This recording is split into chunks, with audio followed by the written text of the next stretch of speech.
네, 그럼 시작해 보도록 하겠습니다. 오늘 발표드릴 논문은 이제 라이트 필드 네트워크라고 하고요.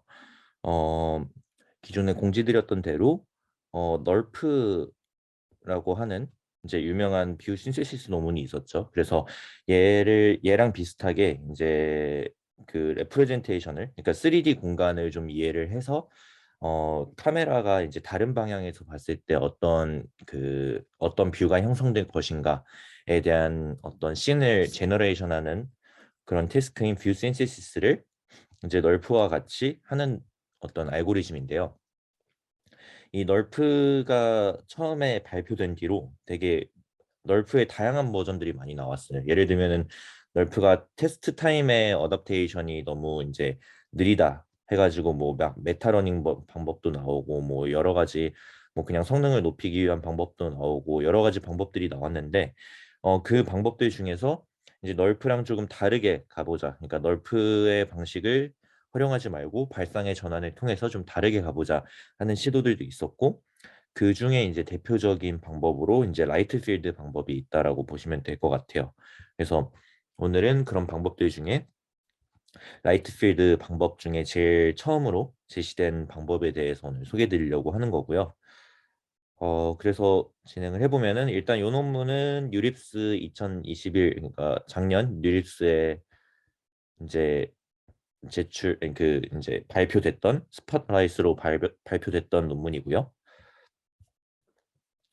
어, 제가 몇 번 피아릴리에서 발표 드린 적은 있는데 그래도 그 흐름상 먼저 간단히 언급은 하고 넘어가야 될 것 같아서 피놀 카메라 모델에 대해서 간략하게 제가 다시 가지고 왔는데 피놀 카메라 모델은 이제 3D 공간상에 어떤 실제 거리, 그러니까 실제 요 뭐 가지가 이렇게 있었다. 그럼 요 이렇게 나뭇가지가 이렇게 있었으면 요 가지로부터 요 가지 길이가 실제로 뭐 30cm였다. 그러면은 이게 이미지상에서 몇 픽셀 거리로 나타낼 것인가, 이제 몇 픽셀 거리로 찍힐 것인가, 이거에 대한 어떤 그 모델링하는 이 작업이라고 봐주시면 될 것 같은데 그러면은 이 실제 30cm가 이 이미지상에서 그 몇 픽셀이냐 이거를 결정하는데 크게 두 가지가 필요해요. 두 가지가 무엇이냐? 첫 번째가 어떤 카메라냐 이게 중요하고 두 번째로 뎁스 거리가 중요해지거든요. 그러니까 어, 요 나무의 예를 들면은 이 카메라에 가까워질수록 어떤 짧은 거리가 긴 픽셀, 그러니까 넓은 거리의 픽셀 거리로 이제 찍힐 것이고 멀리 있는 대상일수록 어떤 긴 거리가 비교적 짧은 거리의 픽셀 거리로 이제 카메라상에서는 이미지상에서는 나타나겠죠. 그 차이가 있기 때문에 이제 실제로 이 피놀 카메라 모델에서 거리가 얼마나 되느냐가 중요해지고 그래서 실제로 여기서 거리가 같다고 가정을 해도 뭐 예를 들면은 이 거리에 동등하게 떨어진 두 막 가지라고 해도 이 가지의 뭐 두께라든지 이런 게 실제로 그래서 1cm가 몇 픽셀로 찍힐 것이냐 뭐 1cm는 1픽셀로 찍힐 것이냐 이런 거에 대한 실제 절대적인 수치가 이제 어떤 카메라냐에 대해서 어떤 카메라냐에 따라서 이제 바뀌게 되겠죠. 그리고 같은 카메라더라도 이렇게 줌인이나 줌아웃을 했을 때도 어떤 파라미터가 바뀌게 될 텐데 일단 그래서 뎁스를 보정하는 단계가 이제 그 나오게 됩니다. 그래서 실제로 이런 과정을 거쳐요. 이미지에서 실제로 픽셀 위치로 x, y가 실제 월드에서 대문자 x, y, g라고 했을 때 진짜 이 스몰 x, y랑 라지 x, 라지 y, z 사이에는 어떤 관계가 있느냐 이거에 대한 이제 모델링을 하게 되는데 이거에 대한 첫 번째로 일단 요 뎁스에 대한 보정을 먼저 해서 요 노멀라이즈드 플레인이라고 해서 이 초점으로부터 딱 1m 떨어져 있는 가상의 플레인을 만들고 일단 요 대상이 요 플레인에 맺혔다라고 생각을 하는 거예요. 그래서 일단 이 Z축을 뭐라고 해야 될까요? 이거를 일단 이제 소멸시키는 거죠. 어떻게 그 3차원에 해당하는 그러니까 Z축 때문에 3차원이라는 어떤 차원이 발생을 했는데 이 카메라로부터의 거리를 전부 다 이제 없앰으로 인해서 요 노멀라이즈 플레인에 전부 찍히게 만든다라는 이제 이 작업이 첫 번째가 됐는데 이건 어려운 게 아닌 게 그냥 그 닮은비를 이용해서 찍히게 됩니다. 그래서 이 대상으로부터 뭔가 멀수록 어떤 그 x, y 방향으로의 길이가 많이 보정이 되게 되는 거죠. 그래서 일단 이 노멀라이즈드 플레인에서 실제 이미지 플레인으로의 어떤 관계는 당연히 이 카메라가 어떤 카메라냐에 대한 파라미터 때문에 왔다 갔다 할 거고 일단 이거는 뒤에서 보겠지만 적어도 이 노멀라이즈드 플레인으로 가는 데 있어서는 그냥 Z로 전체를 나눠주면 된다. 그래서 그냥 카메라로부터의 수직 거리를 이용해서 X랑 Y를 딱딱 나눠주면은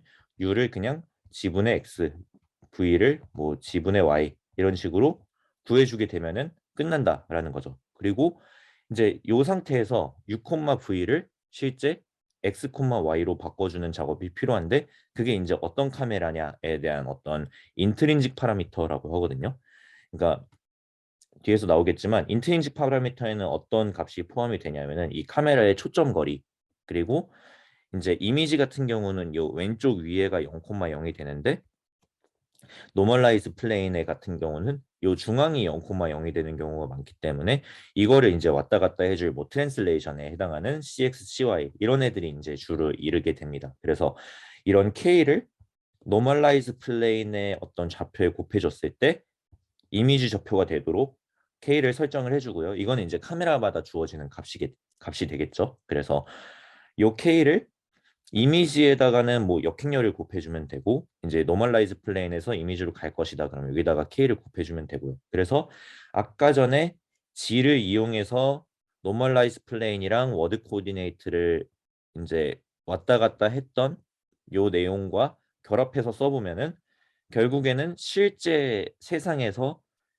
X, Y, Z 이제 요 좌표는 이 초점으로부터 시작해가지고 Z는 이제 얼마나 수직거리가 떨어져 있냐 그리고 x, y는 이 z를 기준으로 해가지고 이런 이제 수직의 평면을 제시를 했을 때 이 수직 방향으로 얼마나 또 떨어져 있느냐 이제 이런 좌표가 되는데 이 좌표상에서의 x, y, z가 결국 이미지상에서의 스몰 x, 스몰 y로 어떻게 변하는지가 결국에는 이 뎁스 값이랑 인트린직 파라미터를 곱해주는 과정에서 이 관계식이 만들어진다.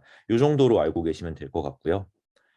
그리고 이제 그 다음에 나오는 내용이 익스트린직 파라미터인데 익스트린직 파라미터 같은 경우는 뭐냐면은 어 서로 다른 두 카메라가 있는 거예요. 그러니까 어떤 이제 이거는 인트린직 파라미터로는 이제 고려를 안 하고 실제로 워드 코디네이트 상에서 x, y, z 딱 이 3차원 좌표가 주어졌을 때 이 3차원 좌표를 어떤 이제 특정한 카메라 입장에서는 이제 이 3차원 좌표가 맞지만 이 카메라가 움직인 거죠. 이렇게 이 카메라가 움직였을 경우에 이 좌표계가 바뀌겠죠. 왜냐면은 이 x, y, z라는 것 자체가 이 카메라부터 시작된 어떤 원점도 이 카메라 입장에서 원점이 찍히고 이 Z축의 방향 자체도 지금 카메라가 바라보고 있는 방향 기준이기 때문에 이 카메라가 이렇게 움직여 가지고 다른 방향에서 이제 이 대상을 바라보게 되면은 당연히 이 3차원 좌표가 바뀌게 돼요. 그래서 그 바뀌게 되는 그 행렬을 우리는 따로 구해줄 수 있고요. 그 과정에서 이걸 좀 나눠 가지고 보통 표현을 하거든요. 이 x, y, z가 있을 때 일단 이 회전에 해당하는 회전이나 그러니까 로테이션, 막 요 피치 롤 모든 방향에 대한 회전에 해당하는 어떤 파라미터들 R과 그리고 이 이제 요 카메라가 이렇게 보고 있다가 이렇게 평행 이동할 수가 있겠죠.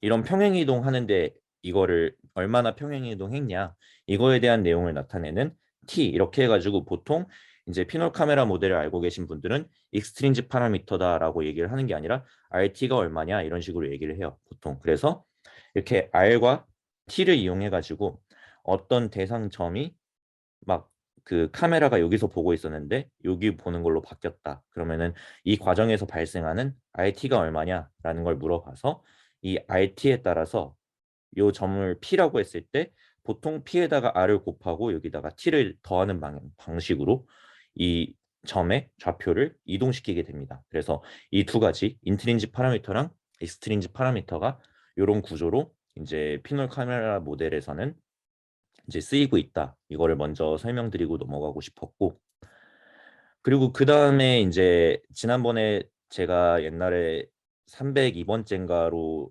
소개드렸던 이제 피아릴리에서 소개드렸던 널프라는 애에 대해서 간단히 이제 짚고 넘어가 보면은 이제 널프라는 놈은 결국에는 뷰 신세시스를 하고 싶어하는 이제 알고리즘이고요. 뷰 신세시스는 이 방금 전에 익스트린직 파라미터를 소개드린 이유가 이 결국에는 뷰 신세시스를 이 익스트린직 파라미터가 주어졌을 때 진행을 하기 때문인데요.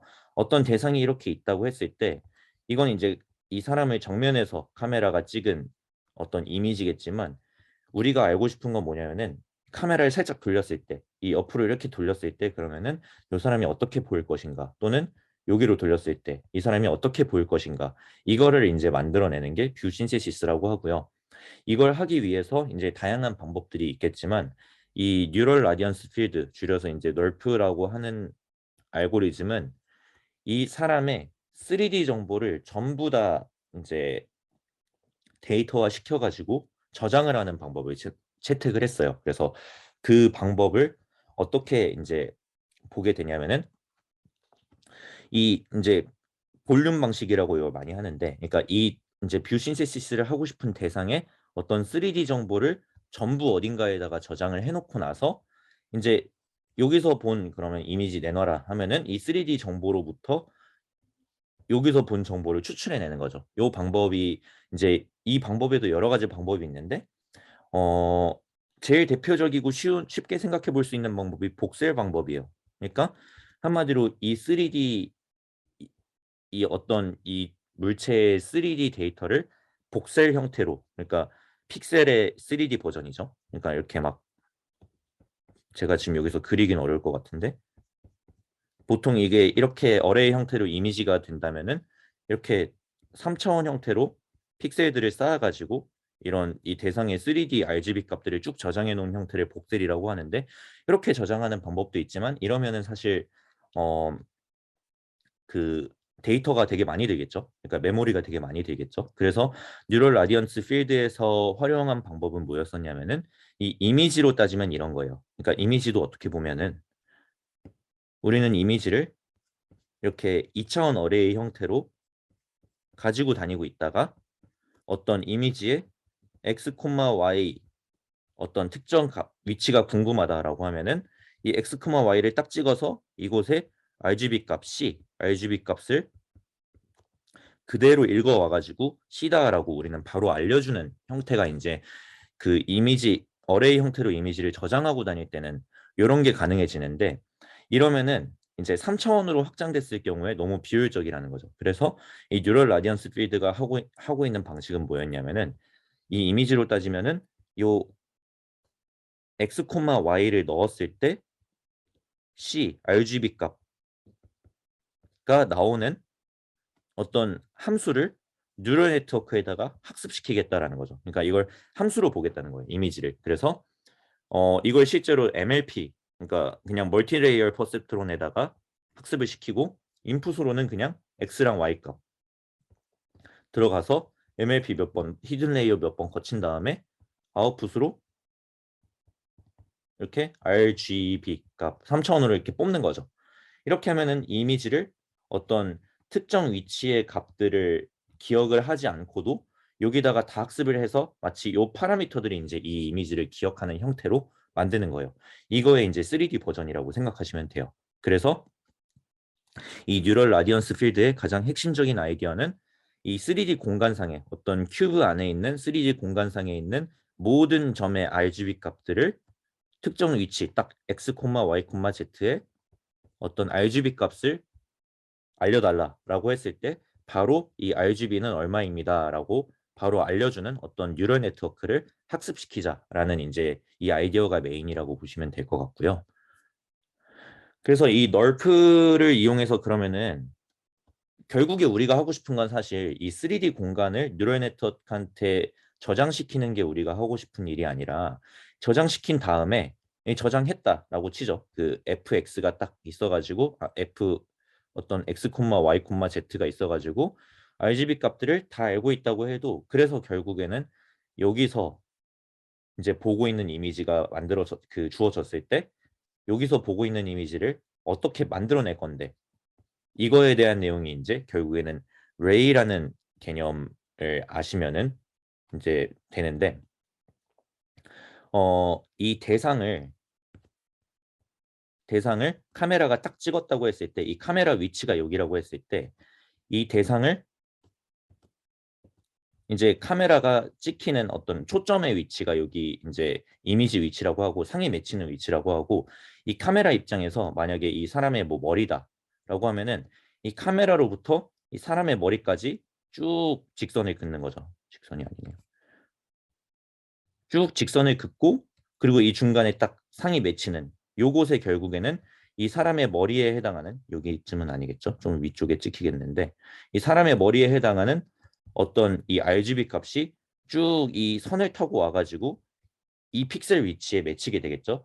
이런 가상의 어떤 선을 생각해 줄 수 있는데 이걸 우리는 레이라고 해요. 그래서 이 나무 입장에서도 보면은 이제 실제로 이 이미지상에서 스몰 x, 스몰 y 위치에 어떤 이 나무 꼭대기에 해당하는 점이 이제 뭐 초록색 점이 찍히겠죠. 이렇게 초록색 점이 이렇게 찍히게 될 텐데 그러면은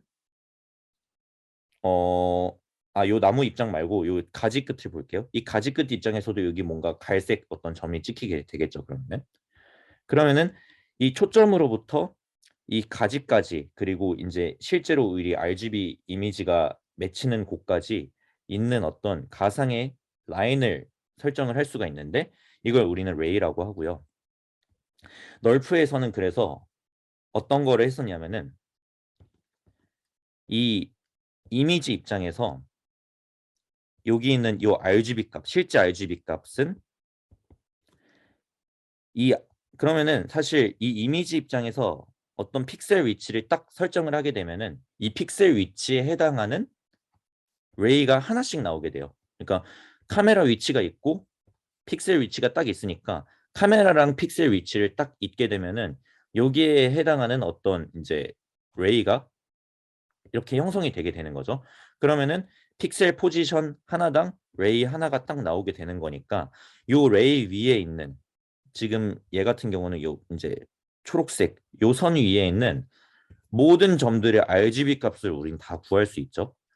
이거를 우린 뉴럴 라디언스 필드 fx, y, z를 이용해 가지고 구할 수 있게 되겠죠. 그러면은 이 레이 위에 있는 모든 점들에 해당하는 RGB 값들이 쫙 이렇게 다 나오게 될 텐데 여기 있는 RGB 값들을 다 웨이티드 썸을 하는 거예요.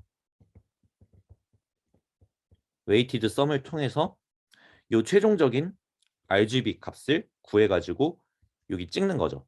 그렇게 해서 학습시킬 때도 우리가 만약에 요 데이터를 갖고 있고 요 데이터가 이게 이제 주어진 기분 데이터라고 하고 이게 우리가 이제 구해야 되는 데이터라고 하면은 이 우리가 fx를 이제 fx, y, z가 지금 학습이 안 돼 있는 상태에서 초기화된 상태에서 이 기분 이미지를 가지고 요 위에 있는 점들을 쭉 다 구하는 거죠. 그럼 엉망으로 나오겠죠. 학습이 안 되니까.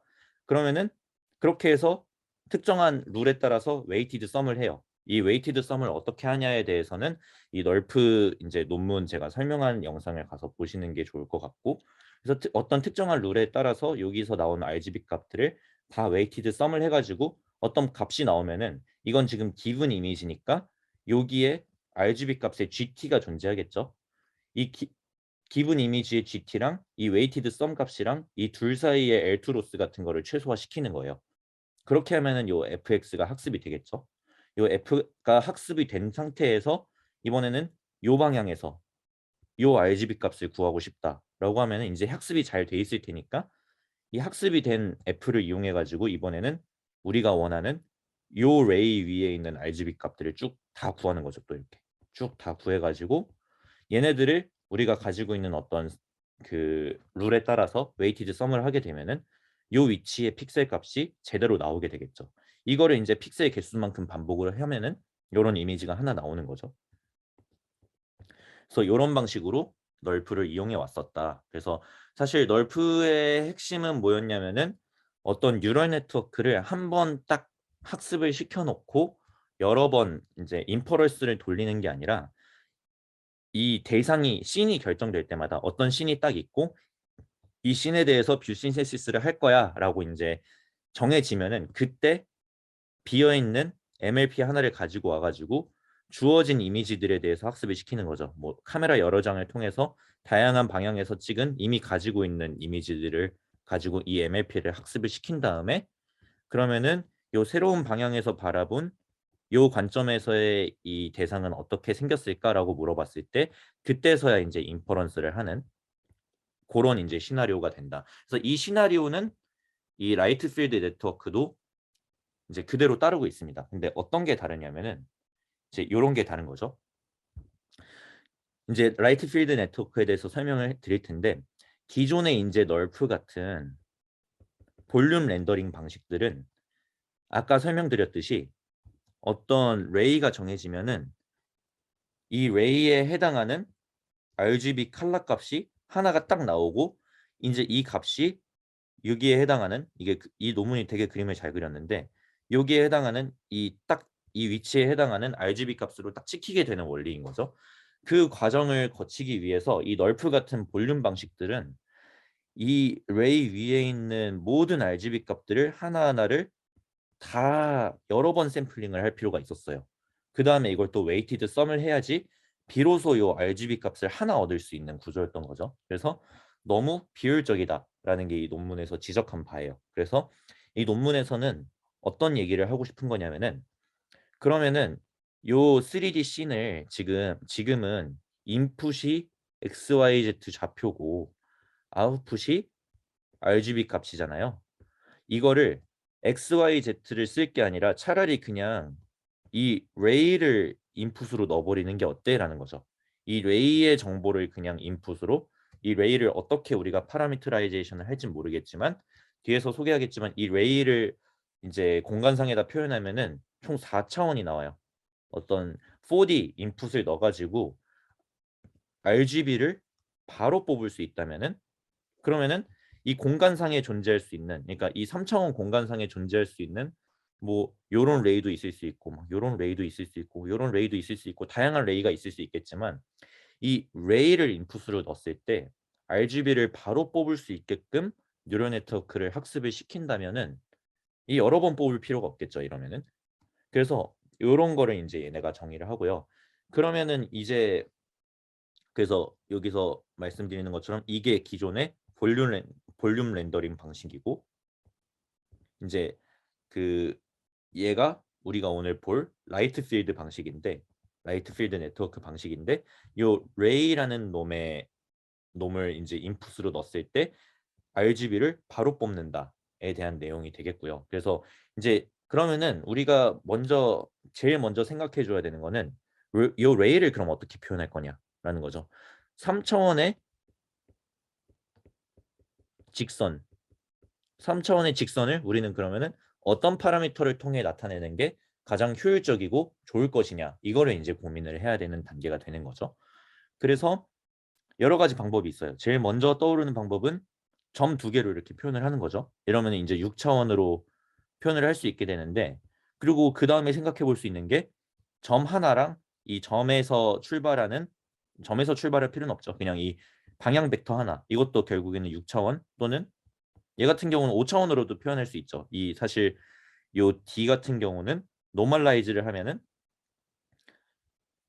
그냥 일반 벡터는 3차원이지만 노멀라이즈된 벡터는 딱 이 가운데로부터 이 구의 서페이스에 해당하기 때문에 2차원으로 이제 표현이 가능하거든요. 그러면 얘는 합쳐서 5차원이 되겠죠. 근데 이게 차원을 더 줄일 수가 있는 게요. 이 P라는 점, 이 D는 이제 노멀라이즈를 하면 유일하게 표현을 할 수 있는데 이 P라는 놈은 유일하게 표현이 안 되잖아요. 여기 있는 점을 갖다 써도 되고 여기 있는 점을 갖다 써도 되고 여기 있는 점을 갖다 써도 되고 이러면은 발생하는 문제점이 뭐냐면은 이 5차원으로 표현을 했을 때 이 P가 유일하게 표현이 안 되면은 여기 있는 P를 인풋으로 넣었을 때랑 여기 있는 P를 인풋으로 넣었을 때랑 뉴럴 네트워크가 동일한 아웃풋을 내도록 우리가 추가적인 어떤 레귤러라이제이션 같은 걸 해줄 필요가 있어요. 그래서 그런 필요를 덜고자 최대한 차원을 줄이는 거죠. 그래서 나온 방법이 이제 플리커 방법이라고 하더라고요. 여기 점 두 개가 이렇게 붙는데 플리커 방법 해가지고 플리커 코디네이트라고 하는데 이 플리커 코디네이트로 이 라인을 4차원으로 표현을 할 수 있어요. 그래서 첫 번째로 이 방향 벡터, 요 방향 벡터가 하나 있고요. 그리고 그 다음에 이 라인과 원점 있죠. 0,0,0 라인과 0,0,0을 동시에 포함하는 어떤 플레인, 평면 이런 평면이 있을 때 이 평면에 이 노멀 벡터인 거죠. 이 평면의 노멀 벡터를 이용을 하면은 그러면은 결국에는 여기가 지금 이렇게 지금 2차원이라서 잘 안 보이시겠지만 이렇게 여기가 이렇게 수직인 상황이 되는 건데 이 노멀 벡터 m이랑 요 방향 벡터 d를 이용을 하면은 둘 다 어떻게 보면은 방향에 해당하는 벡터이기 때문에 노멀라이즈가 가능하잖아요. 그래서 총 4차원으로 나타낼 수 있다. 그리고 이제 방향 벡터 d랑 이 노멀 벡터는 구하기가 어려운데 어떻게 구하면 되냐면은 이 라인 위에 있는 아무 점 p나 가지고 와가지고 이 원점으로부터 P로 가는 벡터랑 요 방향 벡터 있죠? 이거 두 개를 외적하면 돼요. 아우터 프로덕트를 하게 되면은 요 M을 얻을 수 있죠. 그 다음에 이제 노멀라이즈를 하면 되니까. 그래서 이 D랑 M으로 표현이 가능하다. 그래서 실제로 이제 값들은 세 개씩이지만 이걸 노멀라이즈 하면은 총 이제 2차원의 어떤 그 그러니까 6차원 공간 안에 존재하는 어떤 4차원의 서페이스 위에 있는 점들로 요 직선들을 3차원 공간상에 있는 직선들을 표현 가능하다라는 결론이 나오는 거죠. 그래서 이 라이트 필드 네트워크는 이 레이가 딱 주어졌을 때 이 레이를 일단 우리가 알고 있는 이 플리커 방법으로 표현을 할 필요가 있어요. 그래서 이거를 아까 전에 잠깐 제가 설명을 드린 피놀 카메라 모델이랑 섞어가지고 딱 지금 이 카메라 위치랑 이 카메라가 바라보는 방향이 주어졌을 때 그러면은 그리고 이제 우리가 알고자 하는 요 픽셀 값 x, y 위치가 딱 정해졌을 때 그럼 레이가 하나 딱 나오잖아요. 그러니까 카메라가 정해졌다고 해서 레이가 하나가 딱 결정되는 게 아닌 게 여기서도 보면은 요 RGB 값이 알고 싶다. 안 보이네요. 여기 요 위치 RGB 값이 알고 싶다. 그러면은 여기서 카메라부터 이렇게 이어서 뭐 요 위치가 될 테니까 레이가 달라지겠죠. 그러니까 어떤 이 카메라 방향과 카메라 위치 그리고 카메라 방향 그리고 우리가 알고자 하는 픽셀 값의 위치가 이제 정해지면은 요 레이가 하나로 딱 결정이 되게 되는데 요 레이를 그러면은 우리가 지금 방금 전에 이 나타내기로 한 플리커 코디네이트로 어떻게 나타낼 것인가를 보면은 이 그러니까 여기까지가 이제 인트린직 파라미터를 이용해 가지고 이 이 UV는 이제 요 위치 여기 지금 XY라고 돼 있는데 여기가 6,V라고 했을 때 6,V라고 했을 때 여기까지가 일단 인트린직 파라미터를 이용해 가지고 요 월드 코디네이트로 보내는 작업이고 이 카메라가 이 기준이 되는 딱 이게 만약에 완전 기준이 되는 카메라 위치고 이 카메라 위치로부터 이 RT가 얼마냐를 가지고 요 카메라 위치를 표현을 할 수 있겠죠. 그러면 0,0,0 위치에 있는 어떤 기준이 되는 카메라 입장에서 이 R과 T를 이거는 주어지는 값이겠죠. 그러니까 이 방향에서 봤을 때 이 나무가 어떻게 보일 거냐라고 물어보려면은 애초에 문제에서 R과 T를 주어줘야겠죠. 그래서 R과 T를 이렇게 주게 되면은 D가 이제 방향 벡터가 이런 식으로 설정이 되게 되는데 이 방향 벡터랑 그리고 아까 전에 이 M을 얻으려면은 이 레이 위에 있는 한 점만 알면 된다고 했었죠. 그러면 이제 그 아우터 프로덕트를 통해서 이 수직 방향의 벡터를 얻을 수 있다라고 했는데 근데 우리는 마침 이 카메라의 위치가 레이 위에 있는 점이기 때문에 이 t 값, 그러니까 0,0,0으로부터 이 카메라가 얼마나 평행 이동을 했느냐, 요 이제 이 트랜지션 값이 결국에는 이 카메라의 위치이자 이 레이 위에 있는 한 점이 되겠죠. 그래서 요 t랑 방향 벡터를 아우터 프로덕트를 해버리면은 이 플리커 코디네이트 상에서의 어떤 레이의 파라미터가 나오는 거예요. 그래서 이렇게 하면은 파라미터레이제이션이 가능해진다. 그래서 요 이제 위치가 나오면은 이 위치에 해당하는 이 D와 M을 구할 수 있게 되고, 이렇게 이 식을 통해서 구하면 되고, 이 D와 M을 인풋으로 넣었을 때 아웃풋이 RGB, 우리가 구하고 싶은 RGB가 나오도록 이제 얘가 이제 MLP가 되는 거죠. MLP 뉴럴 네트워크가 학습되도록 하면 돼요. 그래서 학습 시나리오는 사실 널프랑 똑같은 게, 우리가 가지고 있는 데이터셋에 대해서는 이렇게 R을 넣었을 때 이 결과가 RGB 값이 나오면은 우리가 알고 있는 실제 GT-RGB랑 비교를 해가지고 이 파라미터 파이 파라미터들을 다 학습을 시키고, 우리가 나중에 얻고자 하는 이게 최종적으로 뷰 신세시스에 해당하는 이 그 식이 되는데, 우리가 E가 이제 익스트린지 파라미터, 인트린지 파라미터, 그리고 어떤 우리의 모델이 딱 결정이 됐을 때 이런 익스트린직 파라미터 상에서 C의 RGB 이미지 값이 어떻게 돼?라고 물어봤을 때, 얘가 이제 요 파라미터들이 L개라고 했을 때, 그러니까 이 파라미터들의 차원이 이렇게 되는 거죠. 파라미터들의 차원이 L 차원이라고 했을 때, 이 파라미터가 어떻게 결정되느냐에 따라서 요 RGB 값이, 그러니까 최종적으로 우리가 뷰 신세시스로 얻는 RGB 이미지의 이제 데이터 모양이 어떻게 되냐가 결정이 될 텐데, 이 파이가 이제 우리가 뭐 좋게 학습된 파일수록 요 이미지가 괜찮은 이미지가 나오게 되는 거죠. 요런 함수로 얻을 수 있게 됩니다. 그래서 이 파일을 결국에는 그 우리가 원래 가지고 있는 이미지들을 통해서 이제 최적화를 하고, 이 최적화된 파일을 통해서 우리가 새로 얻고자 하는 방향에서 본 이미지를 얻을 수 있는 거죠. 그래서 이게 이제 라이트 필드 네트워크의 핵심인데, 이 라이트 필드 네트워크로부터 이 뎁스를 얻을 수가 있어요. 근데 이게 지금 아마 남은 시간이 6분밖에 안 남아 가지고 제가 아마 시간이 조금 더 걸릴 것 같은데, 이걸 한번 끊고 다시 제가 링크를 올려드릴게요. 그래서 다시 말씀을 드려보면은, 결국에는 그냥 제가 너무 복잡한 얘기 때문에 숲이 잘 안 보이실 수도 있겠지만, 결국에 제가 드리고 싶은 말씀은 뭐냐면은, 이 널프 같은 경우는 이 어떤 RGB 값을 얻기 위해서 이 RGB 값을 얻고자 하는 x, y 위치가 픽셀 위치가 결정이 되면은 레이가 하나 이제 딱 결정이 되는데, 이 레이 입장에서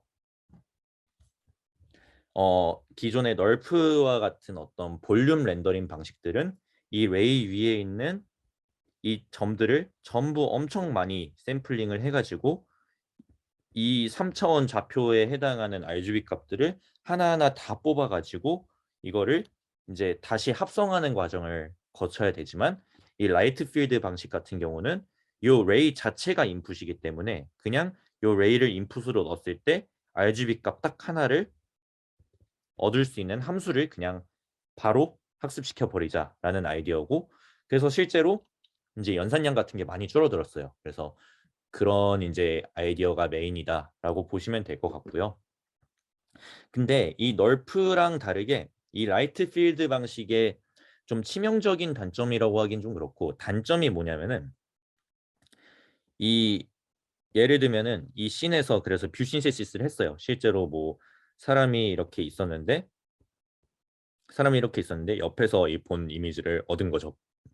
얻어가지고 뭐 이렇게 뭐 귀 이렇게 있고 요런 이미지가 나왔는데, 요런 이미지를 얻었는데, 이 널프 같은 경우는 이 이미지를 얻는 과정에서 이미 각 위치, 그러니까 특정 위치의 RGB 값이 뭐냐를 이미 이 레이 위에서 하나하나 다 뽑은 상태이기 때문에 이 이미지를 얻은 과 동시에 이거에 해당하는 뎁스맵을 얻기가 굉장히 쉬워요. 그러니까 그냥 어차피 합성하기 전으로 다시 돌아가 가지고 요 RGB 값들을 어떻게 웨이티드 썸했는지 그 웨이트들만 잘 살펴봐도 이 뎁스를 얻기가 되게 쉬운데, 라이트 필드 같은 경우는 그냥 이 여기 RGB 값을 얻기 위해서 그냥 요 레이 하나 딱 설정한 다음에 이 레이에 해당하는 RGB는 이거야 라고 바로 얻어지는 상황이라서 이 이미지의 어떤 뎁스를 같이 얻기가 어려운 거죠. 뎁스를 얻기가 어렵다는 뜻은 뭐냐면은, 요 널프 같은 경우는 쉽게 말해서 요 사람을 뷰 신세시스 하는 것뿐만 아니라 뭐가 가능했냐면은, 요 여러 방향에서 찍은 이미지를 가지고 예를 들면 우리가 막 포인트 클라우드 정보를 얻고 싶다. 그냥 완전 이 뷰 신세시스를 하고 싶은 게 아니라 이 널프를 이용해 가지고 이 사람을 완전 진짜 3D 공간상에서 진짜 메쉬로 모델링을 하고 싶어요. 이런 식으로. 그러면 널프는 되게 쉽거든요, 사실. 왜냐하면 특정 위치에 있는 RGB 값들을 하나하나 다 뽑을 수 있는 상황이니까. 그래서 포인트 클라우드 형태로 어떤 데이터를 바꾸기가 쉬운데, 요 라이트 필드 같은 경우는 레이가 설정됐을 때 이 그 RGB 값이 하나씩 딱 나오는 상황이다 보니까 요런 게 좀 안 되는 거죠. 그래서 어 라이트 필드 방식을 이용해서 우리가 이 뎁스나 3D 정보를 그러면은 어떻게 간접적으로 얻을 수 있는가에 대한 내용도 요 논문에서 이제 리포트를 같이 하게 됩니다. 그래서 이거에 대한 내용을 같이 이제 좀 마지막으로 설명을 드리고 넘어가고 싶은데, 어 결국에는 우리가 하고 싶은 거는 뭐 3D 정보를 뭐 그 라이트 필드로부터 간접적으로 얻는다 이렇게 거창하게 말했지만, 결국에는 요 라이트 필드를 우리가 가지고 있을 때 이 뎁스를 어떻게 얻을 것인가에 대한 내용이고요. 그래서 이 뎁스를 얻으려고 할 때 에피폴라 플레인이라는 거를 여기서는 이제 설정을 하게 돼요. 그래서 예를 들면 이런 씬이 있다고 치죠. 어떤 벽 앞에 어떤 구가 하나 이렇게 놓여져 있는 씬인데, 그러면 이 구에 요 P에 해당하는 이 위치를 요 방향에서 이제 이렇게 이미지에 P 점 딱 찍는 거죠. 이렇게 이 레이가 이렇게 설정돼 가지고 이 P 위치에 해당하는 어떤 이 P 위치를 요 방향에서 바라본 이미지를 구하기 위해서 요 RGB 값을 찍는 상황이라고 해봅시다. 그러면 이제 여기 파란색으로 설정된 파란색으로 보이는 R이라고 하는 레이가 필요하게 되는데, 이 레이를 지나는, 그러니까 이 레이를 포함하는 아무 플레인이나 상관없어요. 이 레이를 포함하는 어떤 플레인을 그냥 무작위로 하나 이렇게 설정을 하는 거예요. 그래서 지금 여기 보이시는 이 하늘색 플레인이 이 레이를 포함하는 하나의 플레인이 되고, 이 플레인에서 이 평행한 두 개의 직선을 더 이렇게 설정을 하는데, 되도록이면은 우리가 방금 다루려고 했던, 그러니까 지금 이 주인공 레이저, 이 파란색 선, 이 주인공 레이에 이렇게 수직이 되도록 두 개의 평행한 어떤 직선, 그리고 이 레이랑 만나야 돼요. 꼬인 위치면 안 돼요. 이 레이랑 만나고 있는, 뭐 만날 수밖에 없겠죠. 같은 플레인 위니까. 그래서 만나고 있는 어떤 두 개의 직선을 우리는 생각을 할 수 있고, 그럼 이 직선 위의 점들은 A라는 직선, B라는 직선이라고 했을 때 B라는 직선 위의 점들은 이 T라는 스칼라를 통해서 이제 표현이 될 거고요. T가 바뀔 때마다 이 직선 위에 있는 점들이 결정이 되겠죠. 그리고 이 A라는 직선 위에 있는 점들도 S라는 스칼라를 통해 얻을 수가 있게 되는데, 그러면은 우리는 뭘 생각할 수 있냐면은, 우리가 지금 다루고자 하는 요 레이를 S랑 T 두 스칼라를 통해서 나타낼 수가 있게 돼요. 그러니까 이 직선이라는 게 점 두 개만 있으면은 이제 정의가 되는 거다 보니까, 이 A 위에 있는, 그러니까 직선 A 위에 있는 어떤 그 점과 직선 B 위에 있는 점, 이 두 개만 있으면은 요 R이라는 레이를 표현할 수가 있게 되는 거죠. 그래서 얘를 스칼라 S랑 T를 통해서 이 레이를 이제 새로 정의를 하게 되는 거죠. 아까 전에는 분명히 막 뭐 플리커 막 이래가지고 막 D랑 M 필요하고 이랬었는데, 요 에피폴라 플레인이 딱 결정이 되면은, 그리고 이 위에 있는 어떤 평행한 두 직선이 결정이 되면은 X랑 S랑 T라는 두 개의 스칼라를 통해서 레이를 정의할 수가 있게 되는 거예요.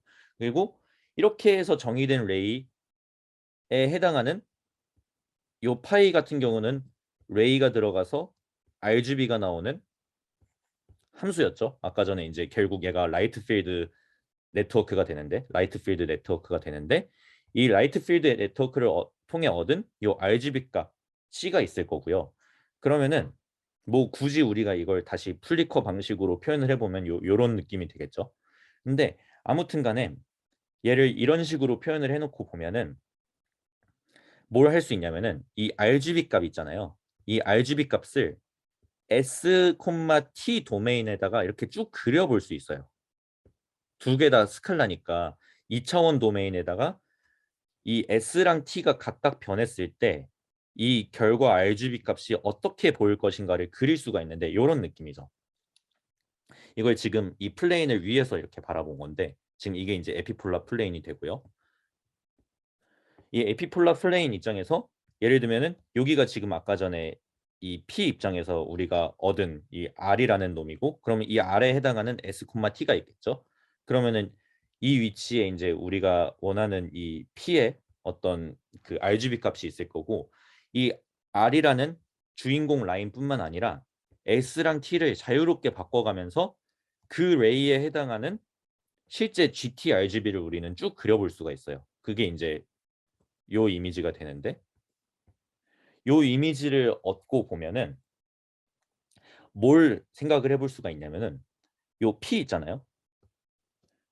그 중에서 요 P를 지나는 직선들만 쭉 보는 거예요. 그러면은 어떤 특정한 한 점을 지나는 직선들만 요 플레인 위에 그리면은 요 위에서는 어떤 선분이 돼요.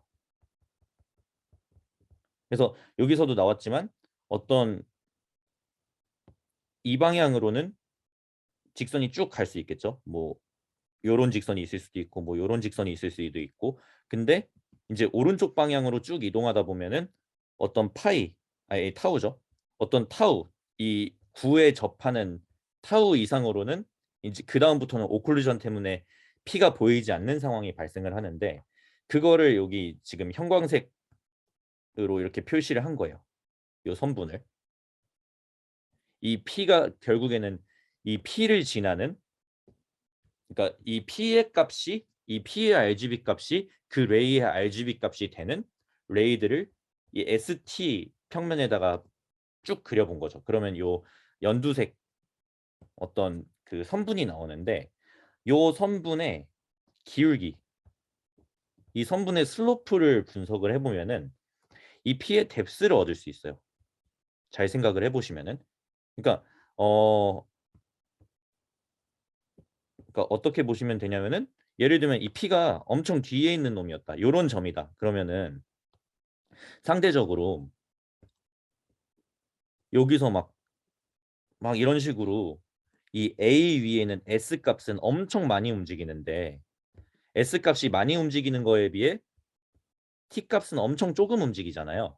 그러니까 S 값에 대한 T 값의 변화율 또는 T 값에 대한 S 값의 변화율을 이제 분석을 하면은 요 P점이 이 A랑 B 사이에 어느 위치에 얼마나 앞에 존재하는지에 대한 정보를 얻을 수 있어요. 이제 이게 결국에는 뎁스 정보죠. 그러니까 결국 이 선분의 슬로프를 분석을 해보자라는 내용이 되는 거고요. 그래서 좀 길게 오긴 했는데 결국에는 이 특정 점의 뎁스를 우리는 알고 싶은 거고 이 뎁스를 알려면은 이 점을 지나는 어떤 레이에 대해서 이 레이를 포함하는 아무 평면이나 잡아요.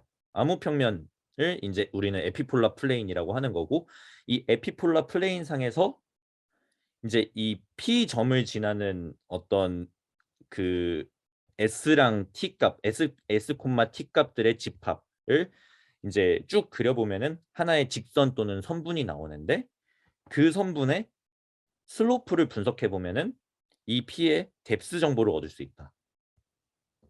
이게 이제 요약이 되고 그거에 대한 내용을 이제 좀 정리를 한 게 이거예요. 결국에는. 그래서 이 S, T를 통해서 어떤 이 RGB 값을 얻은 이 요 함수 있죠?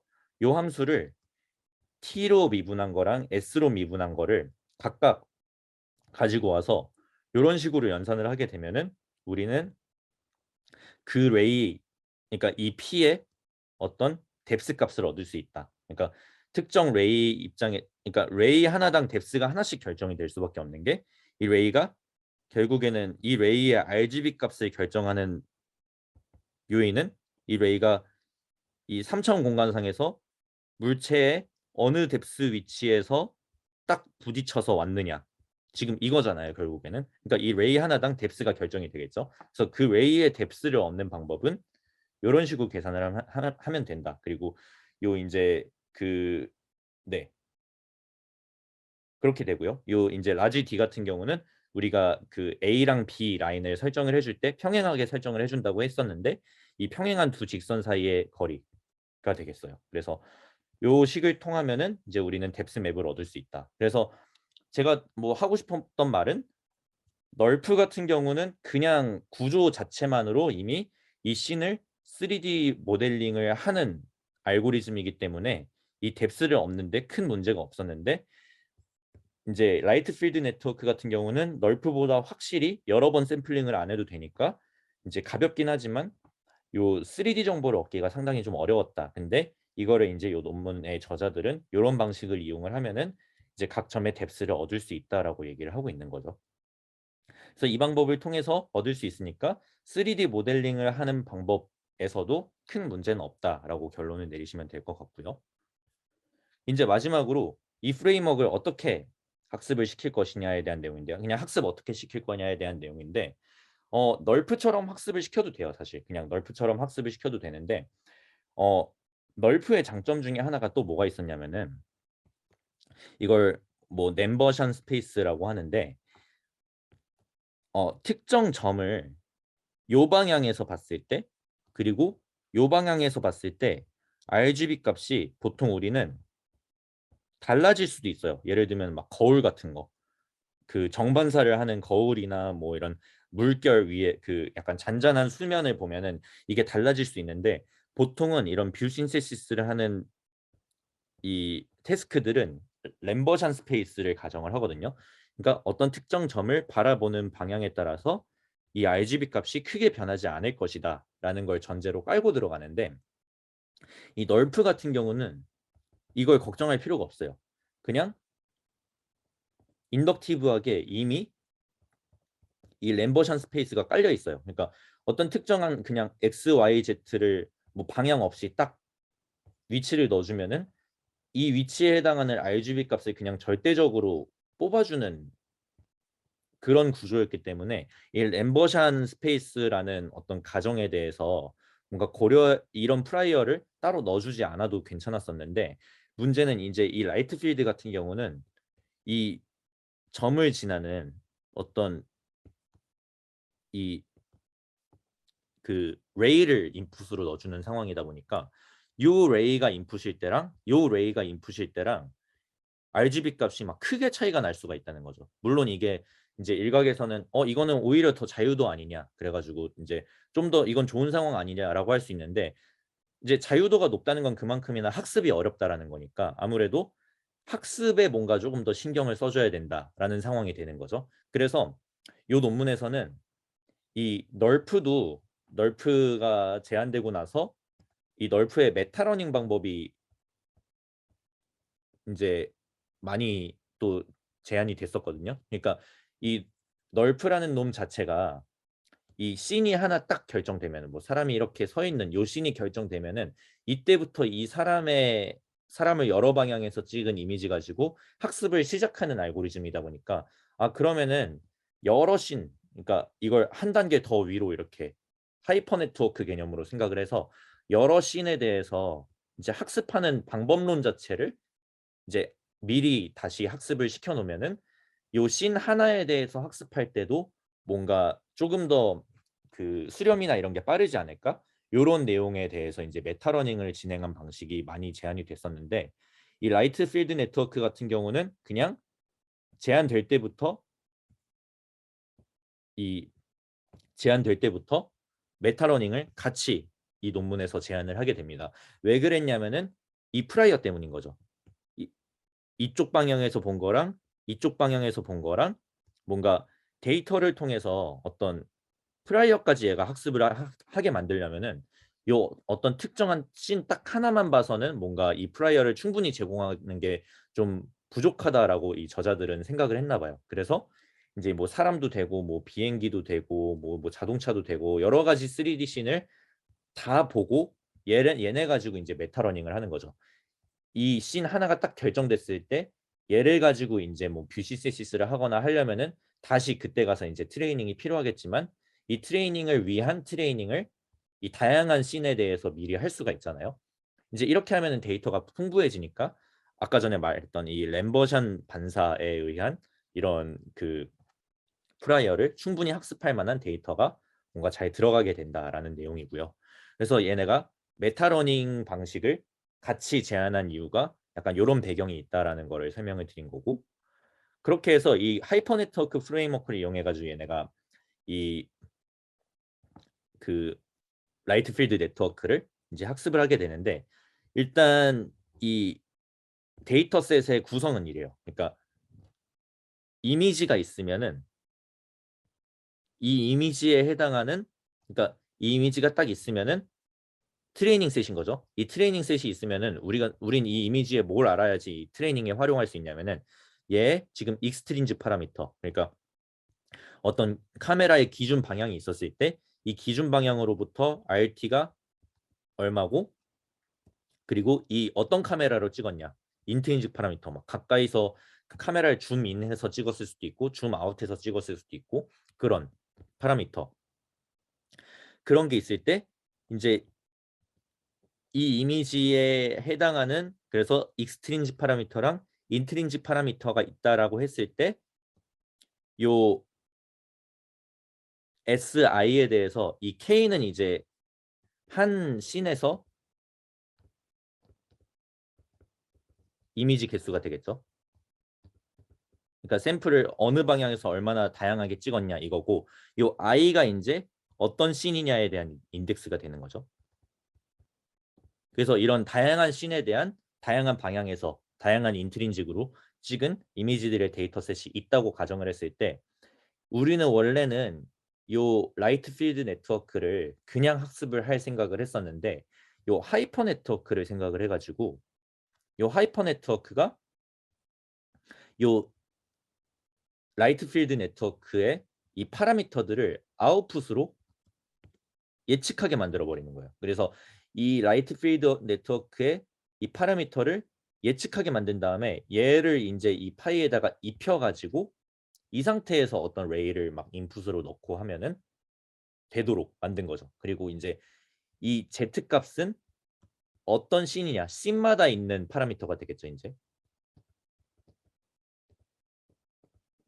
한마디로 이 하이퍼 네트워크 덕분에 우린 뭘 할 수 있게 된 거냐면은 이 컨디션으로 어떤 씬이냐에 대한 내용을 컨디션으로 같이 줄 수가 있게 된 거예요. 그래서 이제 트레이닝 할 때는 우리가 가지고 있는 씬들에 대해서 이 G를 코드북처럼 이렇게 가지고 있는 거죠.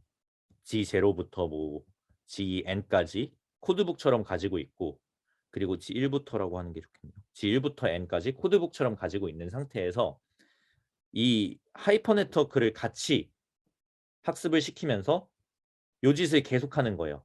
이 뭐 라이트 그 레이를 하나 딱 샘플링 했다 그러면은 이제 우리가 이제 가지고 있는 이미지일 테니까 이 라이트 필드에 해당하는 RGB를 예측하고, 이 예측한 RGB 값이랑 실제로 GT RGB랑 비교해 가지고 엘트로스 그 엘트로스를 줄이고, 그거와 동시에 이제 이 G 같은 경우는 아까 전에 말씀드렸듯이 어떤 씬이냐에 대한 컨디션을 주는 어떤 그 레이턴트 벡터가 되는데, 이 레이턴트 벡터도 좀 노멀라이즈를 같이 해주는 거죠. 요 과정을 거친 다음에 새로운 씬이 나오면 어떻게 하냐면요, 새로운 씬은 사실 우리가 이 트레이닝 할 때는 없었던 씬이 실제로 테스트할 땐 들어올 거잖아요. 그러면은 이제 이 하이퍼 파라미터는 고정을 프리즈를 해놓고 나서 이 G를 새로 이니셜라이즈를 한 다음에 이 똑같은 위에랑 똑같거든요. 지금 위에랑 똑같은 로스를 이용을 해가지고 이 G만 계속해서 학습을 하는 거예요. 그러니까 G만 옵티마이즈를 하는 거죠.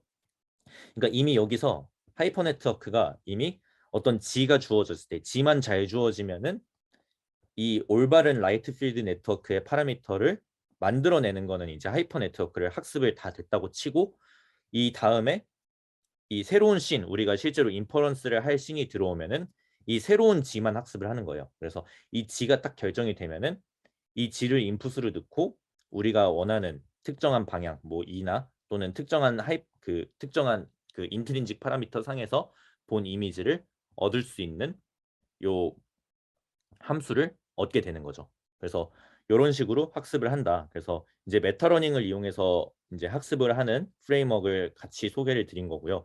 사실 이제 결과 같은 경우는 제가 어떻게 보여드릴까 하다가 이게 결과는 이 특정 씬을 막 컨티뉴어스하게 카메라를 이렇게 막 돌려가면서 막 이러고 돌려가면서 보여주는 그런 동영상들이 많은데 이 줌이나 이런 걸로 보여드리면은 되게 막 끊기고 그래가지고 혹시 동영상으로 이렇게 그 왔다 갔다 하는 그런 카메라가 막 여기저기 방향으로 움직였을 때 잘 되는지를 확인하고 싶으시면은 이 저자들이 공개한 프로젝트 페이지 가서 보시는 게 더 빠르실 것 같고요. 그리고 이제 제가 가지고 온 내용은 이제 뭐 RGB로 이렇게 각각 뷰 신시시스도 잘하고 아까 전에 말씀드린 것처럼 좀 간접적인 방법으로 이 뎁스나 이 3D 정보를 얻을 수 있다고 말씀드렸었는데 뎁스도 그거에 따라서 이제 잘 구한다. 이 정도만 좀 보여드리면 될 것 같고 실제로 성능을 평가할 때는 어떻게 하냐면은 데이터셋이 있을 때 이 데이터셋을 특정한 뭐 예를 들면 뭐 10개 이것도 개수에 따라서도